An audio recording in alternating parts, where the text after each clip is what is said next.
Buenas tardes. Bienvenidos a esta actividad, una actividad académica que gracias a la colaboración que hemos tenido de hace muchos años de la Clínica Las Américas, esta institución nos ha facilitado este espacio para reunirnos el tercer jueves de cada mes. La Clínica Las Américas, también interesada en la seguridad de las personas que asisten, nos brindó un video. Desafortunadamente hemos tenido problemas para mostrar el video, pero es cuestiones de emergencia. Esperemos que en la próxima charla podamos presentarlo, pero es medidas de seguridad de la clínica. De todas maneras, nosotros, un grupo de personas desde hace más de, yo diría que casi 13, 14 años, nos hemos estado reuniendo para esta fecha, sobre todo hablando, 15 años, aquí me dice el doctor Fabio Sánchez, nos hemos estado reuniendo hablando sobre temas que tienen que ver con la parte de la prevención de las enfermedades cardio-cerebrovasculares. Esto lo hemos logrado gracias también a la colaboración de distinguidos profesionales de la ciudad de Medellín, que muy gentilmente nos brindan parte de su tiempo para estar aquí con nosotros y compartir sus experiencias. Es así como el día de hoy tenemos un invitado especial, el doctor César Hernández Chica, médico, cardiólogo, intervencionista, quien trabaja en la clínica CES Cardiología, también docente en la parte de los estudiantes de posgrado del CES, en la parte de cardiología. Entonces, sin más apuros, entonces el doctor César Hernández nos va a brindar una charla sobre la parte de lo que son las novedades relacionado con la aterogénesis, un problema que tenemos que ver todas las personas que estamos trabajando en la parte, ya sea como médicos generales, ya sea como enfermeros, ya sea como médicos especialistas, desde el punto de vista de salud, médico, enfermera, fisioterapeutas. Entonces, bienvenido, doctor César Hernández. Doctor Domingo, muchas gracias. Como la charla es un poquito técnica en algunas cosas, aunque yo creo que es muy importante porque es la forma de entender cómo se da la enfermedad, que la enfermedad más frecuente es la enfermedad que afecta a muchos lechos vasculares, y lo que sigue de aquí en adelante en el futuro es el manejo desde la fisiopatología de la enfermedad, y muchas de las cosas que nosotros vamos a manejar es claro que las tenemos que entender muy bien. La idea es hablar de los conceptos más actuales de lo que es la aterogénesis, conceptos que la gran mayoría conocen ustedes. Lo que pasa es que ya aquí hay ideas que han ido evolucionando con el tiempo. A ver si, no sé si esto tenga, yo creo que esto sí tiene señalador aquí, la actual. Entonces vamos a ver si funciona.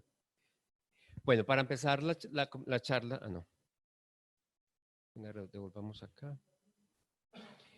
El proceso de la aterosclerosis lo conocen ampliamente por el compromiso del lecho coronario, del lecho vascular periférico de la enfermedad carotidia.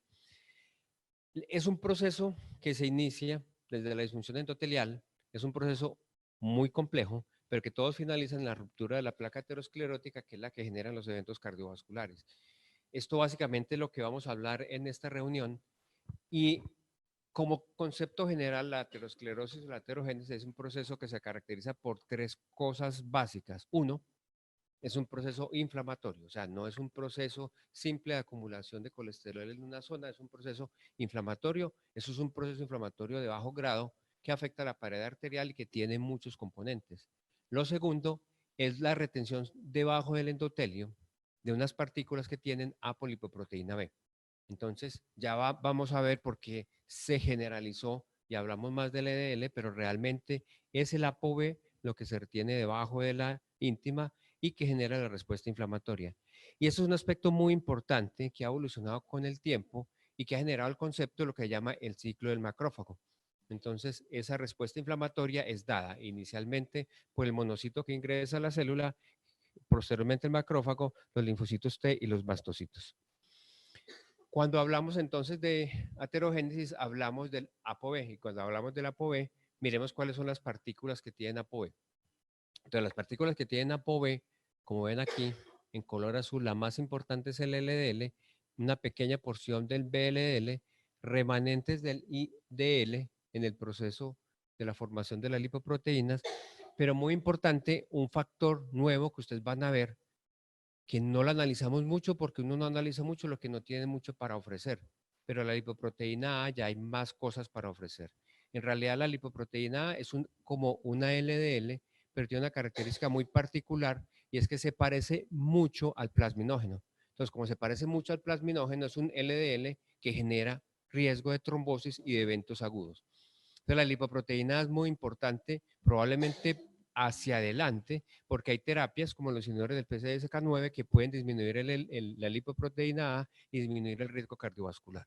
Entonces, cuando hablamos de aterogénesis y acumulación en el subendotelio de partículas, hablamos de ApoB, pero cuando hablamos del ApoB, más o menos un 90% es del LDL.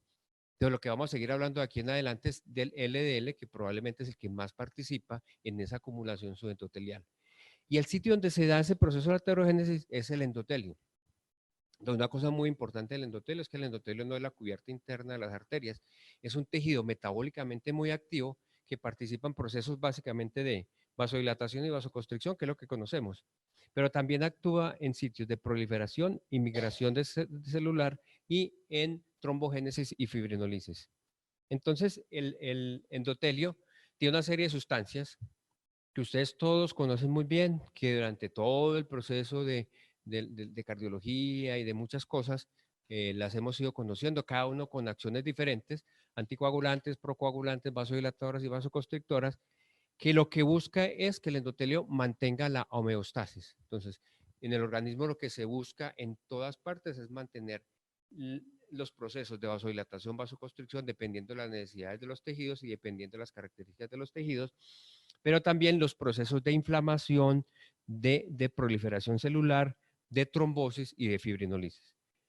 De las sustancias más importantes son quizás el óxido nítrico, la endotelina, los que favorecen los procesos de proliferación como la angiotensina 2 y la trombomodulina, y de aquí hacia abajo, el activador del plasminógeno tisular, el factor tisular, el PAI-1, en los procesos de trombosis y fibrinolisis.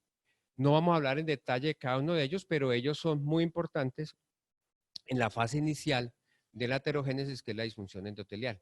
Entonces, cuando mostramos la foto inicial, entonces la aterogénesis empezaba de un endotelio aparentemente sano, que lo que tiene es disfunción, o sea, no funciona bien. Entonces, el endotelio no simplemente tapiza la arteria por dentro, sino que tiene funciones muy importantes de mantener la homeostasia desde todo el punto de vista vascular. ¿Quién inicia ese proceso de disfunción endotelial?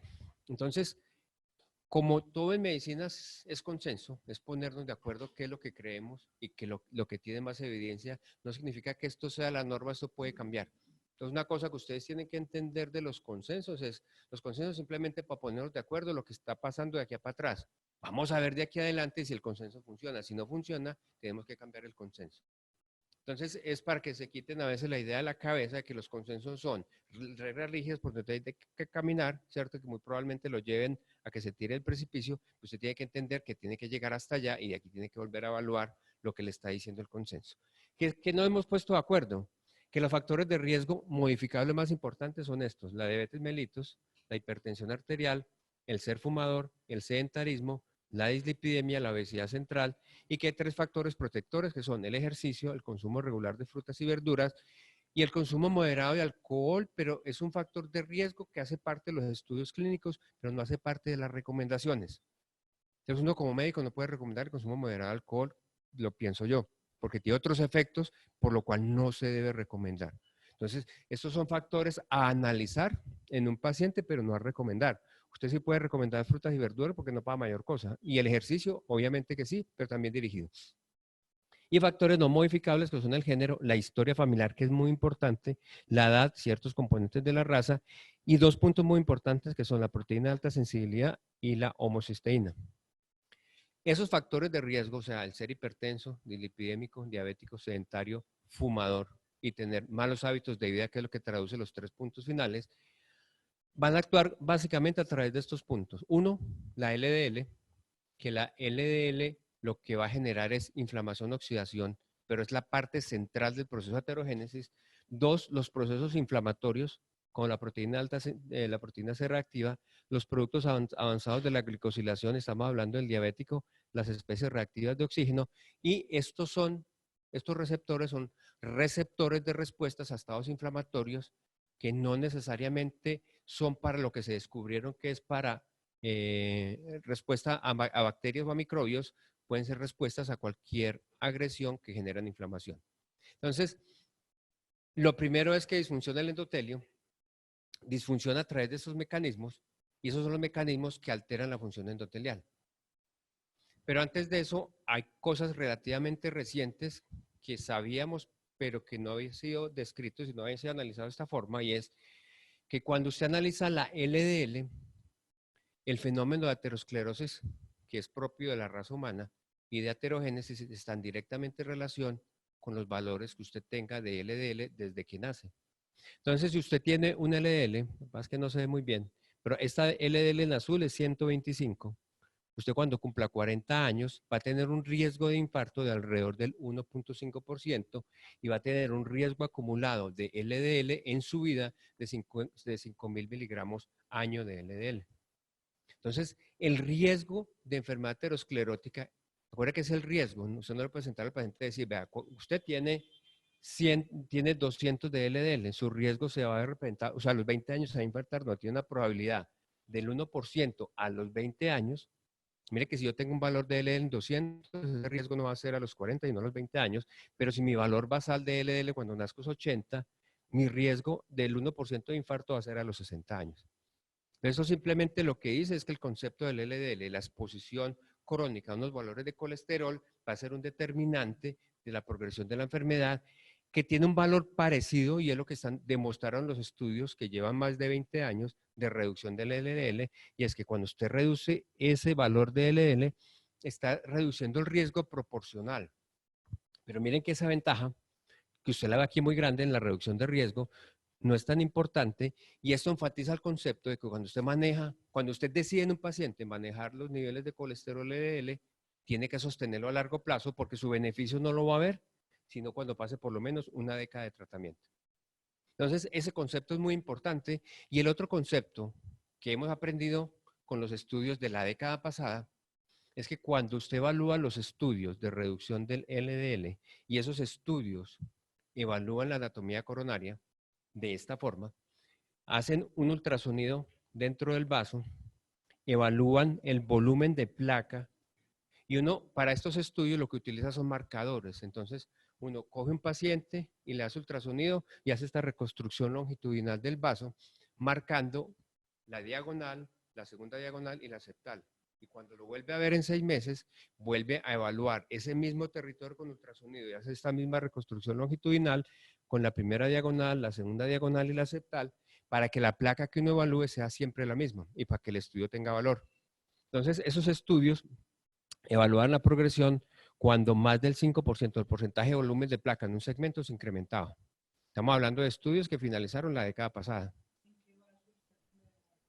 En los 3, en descendente anterior, circunfleja y coronaria derecha. Son estudios de progresión, entonces lo que hace usted es coger un paciente, pues hace todo el consentimiento informado y todo el cuento, se vasodilata con nitroglicerina y usted con un catéter guía entra a la descendente con una guía, la circunfleja y la coronaria derecha y evalúa los 3 vasos.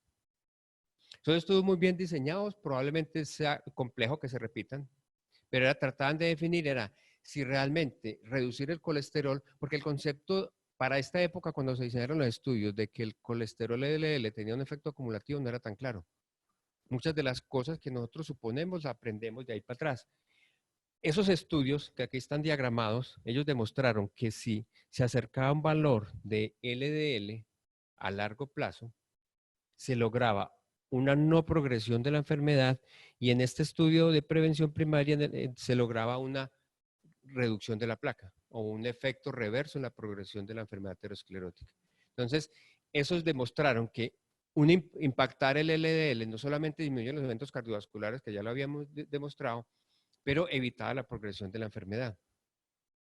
Como estamos hablando de aterogénesis, entonces, ese es el primer concepto. A mayor exposición de LDL, mayor enfermedad aterosclerótica, y a mayor reducción usted a largo plazo puede obtener no progresión de la enfermedad y en algunos regresión, aunque eso está muy debatido si la regresión existe o no existe, porque realmente son muy poquitos estudios.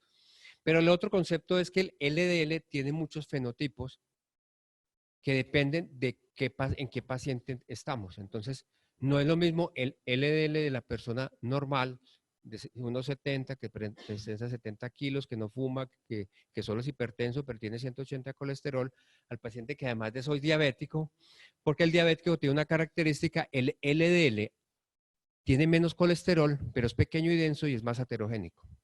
Entonces, a pesar de que la masa, la cantidad de colesterol del LDL no es mayor, tiene mayor heterogenicidad. Y en ellos hay oxidación del LDL y hay acumulación de LDL, que todos estos ya son LDL alterados que generan mayor trombogenicidad por un lado y mayor aterogénesis. Y otro lado es que miren que la lipoproteína A minúscula es muy parecida al LDL. Entonces es una molécula que transporta colesterol, pero tiene esta colita, que esta colita lo que le da es una semejanza al plasminógeno, por eso es un factor de riesgo para tendogénesis, pero para fenómenos trombóticos, ¿cierto? Que va a tener mucho valor por las terapias que se están utilizando. Entonces, todo ese cuento del LDL y los factores de riesgo es para decirles que la aterogénesis empieza en ese fenómeno y lo que hace los factores de riesgo y la exposición prolongada a valores de LDL es cambiar ese endotelio que tiene un fenotipo quiescente, que lo que hace es mantener la hemostasia, a un endotelio que responde con aumento de la oxidación, con reducción del óxido nítrico, y esos fenómenos generan muerte celular programada y generan aumento de la permeabilidad, que eso va a favorecer que estas partículas entren.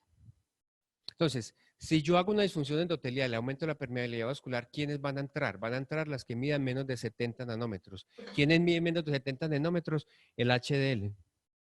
Pero miren que el HDL y el LDL son iguales. No debería haber ninguna diferencia. Lo que diferencia las lipoproteínas es su función.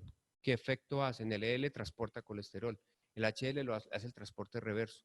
Entonces, cuando hablamos de aterogénesis, el LDL hace lo contrario, coge el colesterol y lo retoma y lo lleva al hígado, mientras que las partículas de LDL lo depositan en el endotelio vascular.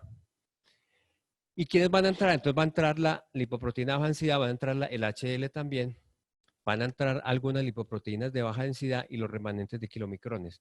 Los kilomicrones, por su tamaño, no pueden depositarse por debajo del endotelio. Entonces los kilomicrones no entran. Mire qué son los kilomicrones, realmente son triglicéridos. ¿Por qué la fórmula?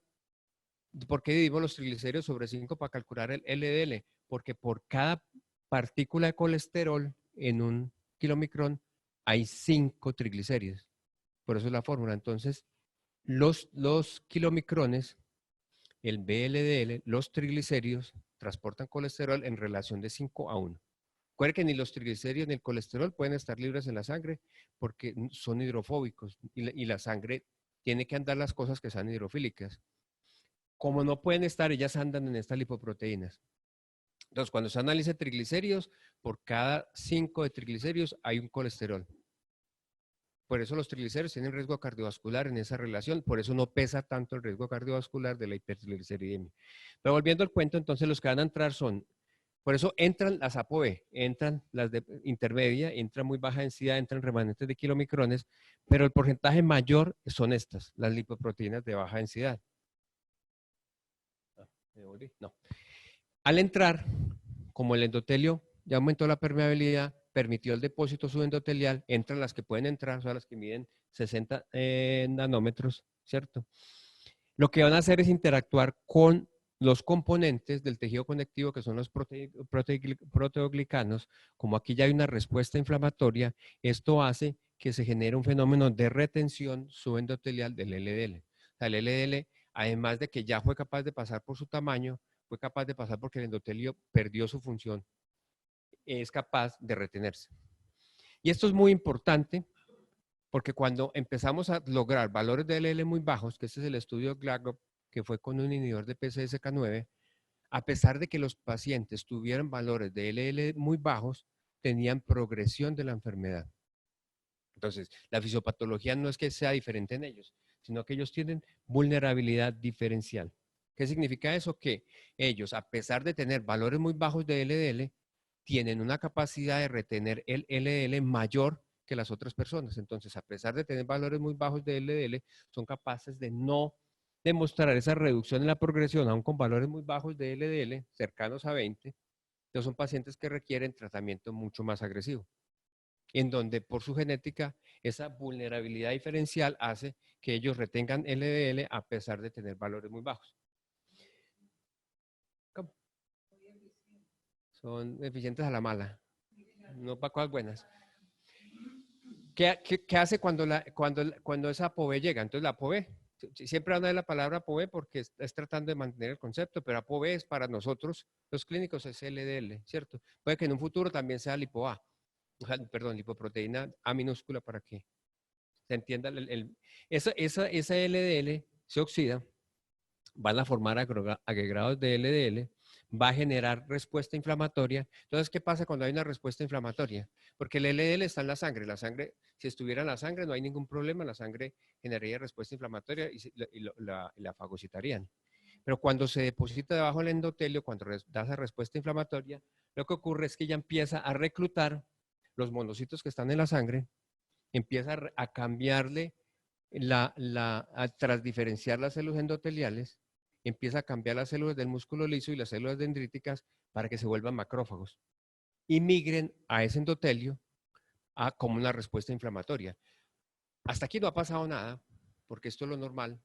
Se dañó el endotelio, se metió el LDL, hubo esa respuesta inflamatoria, se acumularon los macrófagos llegan y fagocitan y degradan las LDL, esas se hidrolizan, pero el problema de eso es que como la cantidad es muy alta de LDL disponible para esa fagocitosis, eso despierta una cosa muy interesante que se describió muy recientemente y es que despierta una múltiple proteína llamada el inflamasoma, que es una respuesta que responde, es una proteína que responde a inflamación. En las siglas NLRP3, y esa tiene un aspecto muy importante. Cuando hay inflamación, una gripa, hay un proceso de inflamación, de respuesta inflamatoria y de reparación. La inflamación usualmente no se perpetúa a largo plazo, pero cuando hay mal principio, la aterosclerosis es un proceso de inflamación crónica a bajo grado. Entonces, ¿qué es lo que ocurre ahí? Entonces, esta gráfica parece muy compleja, pero lo que ocurre es que ese inflamosoma que está acá, cuando el macrófago fagocita el LDL, cuando lo trata de degradar, cuando lo genera las famosas células espumosas, lo que va a despertar es una respuesta inflamatoria muy importante que finalmente libera muchas sustancias inflamatorias, especialmente interleuquina 1B, interleuquina 18 y caspasa 1. Recuerde que nosotros, muy probablemente, la muerte celular que nosotros conocimos y que aprendimos, o que yo aprendí, que era la necrosis, para mí esa era la única muerte celular. Ahora hay muchas formas de muerte celular programada y probablemente el envejecimiento sea una forma de muerte celular programada, no necesariamente un mecanismo de desgaste. Entonces, esa caspasa 1 y eso que libera acá va a despertar una respuesta inflamatoria mayor. Pero esa respuesta inflamatoria depende de muchas condiciones locales aquí a nivel de la placa, ¿cierto? Entonces, la respuesta inflamatoria hace que ese macrófago se va a unir con otro macrófago, va a formar las células espumosas, que son los macrófagos cargados de LDL, pero ese macrófago que ya ese inflamosoma se despertó, se prendió, se activó, puede tener dos fenotipos. El macrófago puede volverse proinflamatorio o antiinflamatorio. ¿Qué es un macrófago antiinflamatorio? Es un macrófago que hace que SDL salga nuevamente a la circulación. O es un macrófago que activa el HDL, que ya vimos que el HDL tiene el mismo colesterol, pero para atrás. O sea, coge ese colesterol LDL y lo lleva nuevamente al hígado. O hace un proceso que se llama eferocitosis. Eferocitosis es que él va a fagocitar esas células espumosas que están muertas y las va a sacar fuera del subendotelio. Pero si eso no ocurre y se despierta el estado inflamatorio, va a haber varios fenómenos que vamos a ver aquí adelante, que son una de las cosas más importantes en la investigación actual del proceso de aterogénesis. Entonces, este proceso es muy importante y es lo que se ha llamado el ciclo del macrófago, que es fundamental para definir si un proceso de aterosclerosis continúa con un proceso inflamatorio crónico o simplemente se resuelve. Entonces ahí tiene que ver mucho la parte genética, porque el proceso de aterosclerosis todo lo tenemos y lo vamos a tener con el envejecimiento. Pero si el macrófago se vuelve proinflamatorio, que es el de este lado de acá, lo que va a pasar es que va a haber necrosis, va a aumentar la respuesta inflamatoria, no va a haber salida de SDL ni de las células espimosas del subendotelio, el proceso se va a continuar y ese cuerpo lipídico se va a incrementar y la inflamación se va a perpetuar. Si por el contrario, él es capaz de remover, ¿qué? Remover las células espumosas, remover las células que se mueren por necrosis o se mueren por apoptosis o se mueren por piroptosis o por fenómenos de muerte celular programada inflamatorias, si es capaz, va a haber una disminución del cuerpo lipídico, de ese centro lipídico que es necrótico. Miren que las dos gráficas tienen placas, pero lo que diferencia cada una de ellas es que aquí empieza un fenómeno de reparación, de disminución de la carga de colesterol que se encuentra, disminución del LDL y disminución del proceso inflamatorio. Entonces miren que esos son los dos estados del macrófago y que se definen muy bien aquí en esto que se ha llamado el ciclo del macrófago. Entonces esto es lo mismo que hemos hablado. Entró el LDL, la respuesta es inflamatoria, entra el monocito se diferencia en macrófago. Ese macrófago con toda la respuesta inflamatoria y con la activación de su inflamosoma define si se vuelve proinflamatorio o antiinflamatorio. Si se vuelve proinflamatorio, va a formar las células espumosas, va a aumentar la inflamación y va a morir por varias vías, por piroptosis, por necroptosis o por apoptosis. Todas este tipo de muertes generan más inflamación, liberan productos de oxidación y aumentan el core lipídico.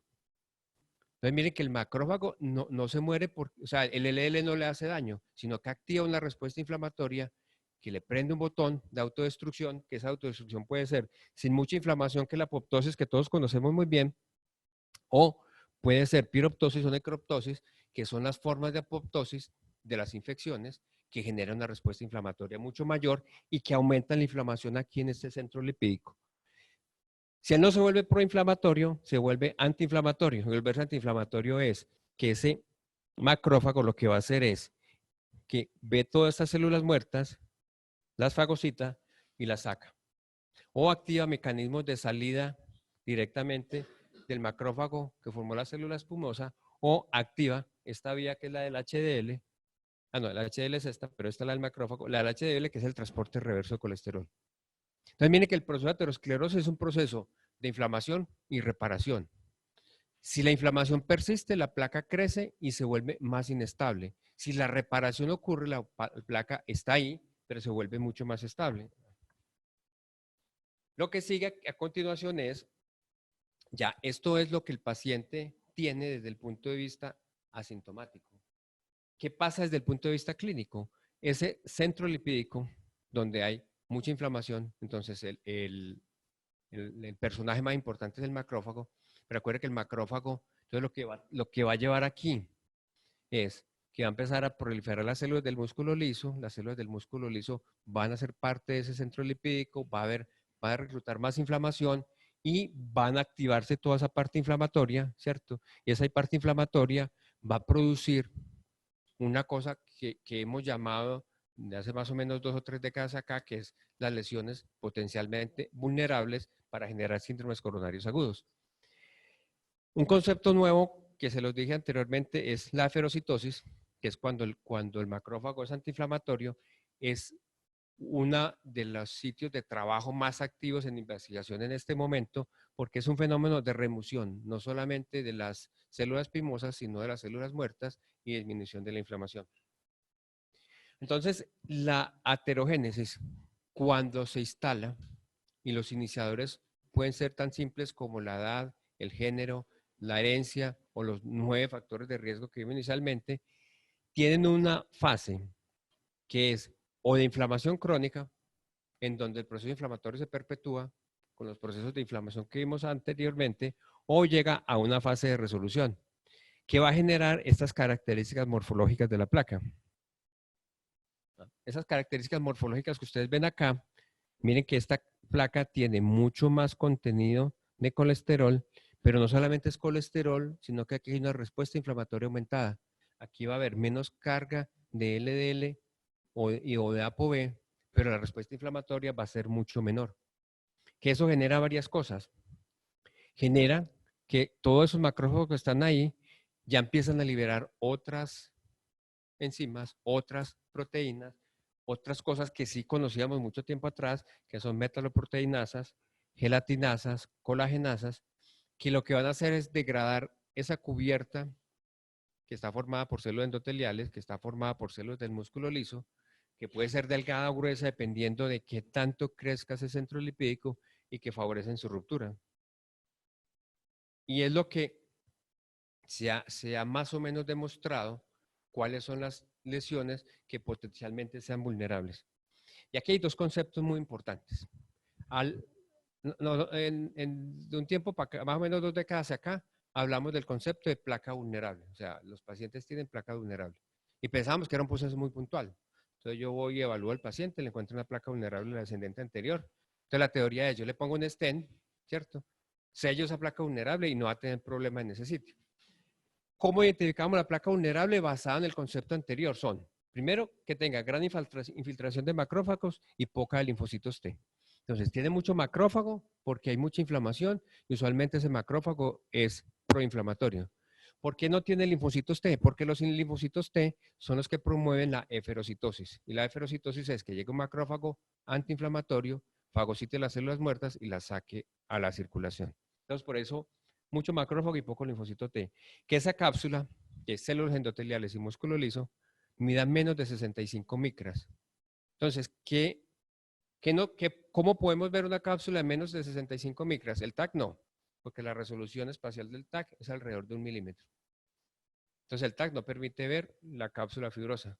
Probablemente la resonancia pueda diferenciar una cápsula delgada, pero todavía no tenemos una técnica adecuada para decir que mide menos de 65 micras y que el volumen de ese centro lipídico sea mayor del 40% del volumen de la placa.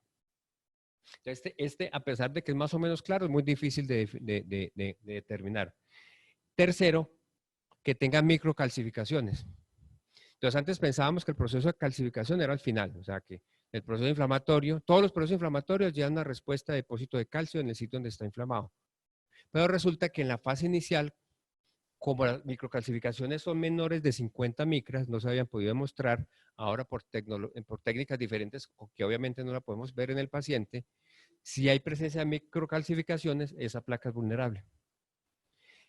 Remodelamiento positivo se asocia a más vulnerabilidad de la placa porque hay más carga de placa. Una arteria que tenga este diámetro, a medida que va llenándose de placa por dentro, va tendiendo a aumentar su diámetro para conservar su luz.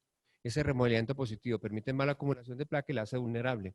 Pero la que hace remodelamiento negativo, o sea, lo contrario, acumula placa y tiende a disminuir su diámetro, tiende a generar lesiones muy severas que generan síndromes agudos. Y finalmente, si en esa placa hay nuevos vasos o hay hemorragia intraplaca, se asocia a más vulnerabilidad de la placa. Entonces, mucho trabajo, se hizo mucha cosa para tratar de demostrar que es una placa vulnerable. Entonces, demostrar una placa vulnerable es muy difícil. Entonces, ¿qué se hacía? Se hacía técnicas de TAC y PET. Entonces, el TAC ve la anatomía de la placa, el PET ve qué tanta inflamación va. El PET simplemente lo que le da es flúor de oxiglucosa, que es glucosa, y el tejido que es más metabólicamente activo va a pintar más rojito y el que sea menos metabólicamente activo va a pintar menos activo, que es lo que hace un PET para buscar cáncer, para buscar inflamación, para buscar muchas cosas. La inflamación en la aterosclerosis es un concepto nuevo y es un concepto de mucho trabajo e investigación. Pero lo que demostraron esos estudios es que no son las lesiones vulnerables lo que uno debe buscar, sino los pacientes vulnerables. Entonces el concepto es qué tanta carga de aterosclerosis tiene un paciente y qué tan vulnerable es el paciente. Entonces ahí es donde nos devolvemos a la clínica y los más vulnerables de los pacientes son los pacientes que tienen más factores de riesgo. Entre más suma de factores de riesgo, entre más tiempo de exposición al LDL, entre más tabaquismo, hipertensión, diabetes mellitus, vida sedentaria y malos hábitos de vida, mayor extensión de aterosclerosis y mayor probabilidad que hagan síndromes coronarios agudos. Entonces miren que a pesar de que esto es un concepto muy nuevo dentro de muy evolucionado dentro de la heterogénesis, el concepto de vulnerabilidad no es práctico. Porque usted puede encontrar en un paciente varias cosas. Usted puede encontrar en un paciente que tenga muchas placas vulnerables y que esas placas vulnerables se rompan y generen trombos. Pero solamente el 1% de esas rupturas generan síndromes coronarios agudos. Entonces el problema de la vulnerabilidad es que usted va a encontrar muchas zonas calientes y vulnerables, pero usted no va a saber qué va a hacer con ellas. Entonces usted lo que tiene que manejar no es la placa vulnerable, sino el paciente vulnerable y en él le define cómo lo va a manejar.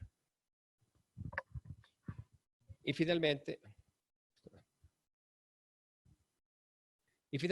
esta gráfica que está al principio le resume el concepto que veníamos hablando, que son las etapas de formación del ateroma, que es todo este tiempo hasta acá, los pacientes no tienen síntomas. Este es lo que genera síntomas, que generalmente son los síndromes coronarios agudos, y que nos devuelve a lo que siempre nos había dicho el American Heart, que esta es la gráfica tratando de consolidar lo que vino de atrás de lo que trae el American Heart, que la aterogénesis es un proceso que es un continuo, ¿cierto?, de formación de células espumosas, de inflamación, de crecimiento de ese centro lipídico, de formación del fibroateroma, pero aquí es donde empiezan a aparecer los síndromes clínicos.